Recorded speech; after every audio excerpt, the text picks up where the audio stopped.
दोस्तों, अगर घर से निकलते समय आपको कुत्ते बिल्लियों के अलावा डायनासोर भी देखने को मिले तो कैसा होगा। 21वीं सदी में लगता होगा कि डायनासोर का एग्जिस्ट करना वैसे तो नामुमकिन है, लेकिन आज के समय में डायनासोर को जिंदा कर पाना काफी हद तक मुमकिन हो चुका है। वैज्ञानिक तो इनके ऊपर काम भी शुरू कर चुके हैं और शायद 2050 तक डायनासोर धरती पर वापस लौट आएंगे। अब आखिर क्या है इनकी पूरी सच्चाई, चलिए इस वीडियो के जरिए जानते हैं। दोस्तों, डायनासोर को सबसे पहले जिंदा करने के लिए जो चीज चाहिए वो है उनका डीएनए। अब पुराने समय में जाकर डीएनए लाना इम्पॉसिबल है और इसीलिए हमें ऐसे जानवर चाहिए जो डायनासोर की तरह लगते हों। ज्यादातर लोग कोमोडो ड्रैगन या फिर मगरमच्छ के बारे में ही सोच रहे होंगे, लेकिन दोस्तों वो कोई जानवर नहीं बल्कि एक पक्षी है। दरअसल दोस्तों, बाकी सभी जानवरों की तरह डायनासोर भी एवोल्यूशन करते गए और इसी लंबे समय में उनका हाथ पंछी के विंग्स में बदल गया और इनके जबड़े पंछी की चोंच में बदलने लग गए।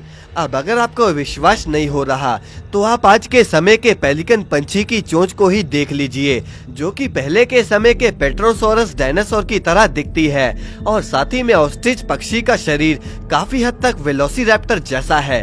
जोरासिक पार्क में काम कर रहे पेलेंटोलॉजिस्ट जैक हॉर्नर के मुताबिक डायनासोर को जिंदा करने के लिए सबसे आइडल बर्ड है चिकन और चिकन से बनने वाले डायनासोर को चिकनोसोरस कहा जाएगा। अब दोस्तों, इतने छोटे से चिकन से डायनासोर को पाना संभव कैसे होगा। दरअसल हॉर्नर के मुताबिक चिकन इम्बैरो के अंदर मौजूद डायनासोर के प्रिजर्व और इनएक्टिव जीन को अगर हम किसी तरह जिंदा कर पाएं तो इन चिकन से ही हम डायनासोर को वापस ला पाएंगे। दरअसल चिकन और एलिगेटर असल में थेरोसोरस के ही वंशज हैं, जिनमें टीरेक्स और वेलोसिरैप्टर्स भी शामिल है।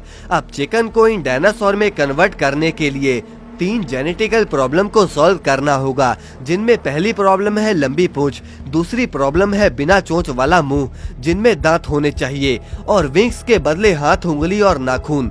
अगर हम इन प्रॉब्लम्स को सॉल्व कर लें तो 2050 से पहले हम डायनासोर को धरती पर वापस ला सकते हैं। अब दोस्तों, डायनासोर के आने के बाद धरती पर क्या होगा, आइए इसे भी समझ लेते हैं। दरअसल डायनासोर के जिंदा होने के बाद एक सचमुच का जोरासिक पार्क ओपन होगा और जैसे हम चिड़िया घरों में घूमने जाते हैं ठीक उसी तरह हम जोरासिक पार्क जाएंगे। कुछ शाकाहारी डायनासोर को खेती बाड़ी में यूज किया जाएगा और इससे खेती की प्रोडक्शन काफी ज्यादा बढ़ जाएगी और जो मांसाहारी डायनासोर होंगे उन्हें तो बहुत संभल कर रखना होगा, वरना ये मांसाहारी डायनासोर किसी भी जीव को जिंदा नहीं छोड़ेगा और हमारा फूड चेन बुरी तरह बिगड़ जाएगा। अब दोस्तों, जिस एस्टेरॉयड से डायनासोर धरती से खत्म हुए, अगर वो एस्टेरॉयड धरती से टकराया ही ना होता तो क्या होता।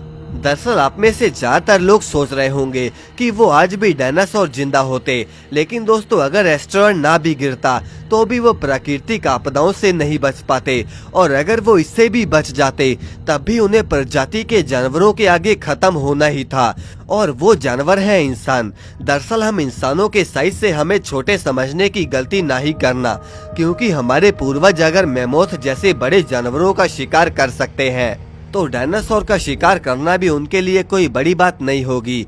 टीरेक्स जैसे जानवर जोरासिक पार्क मूवी में भले दिखाया गया हो कि वो तेज दौड़ते हैं, लेकिन असल में वो इतना तेज नहीं दौड़ते।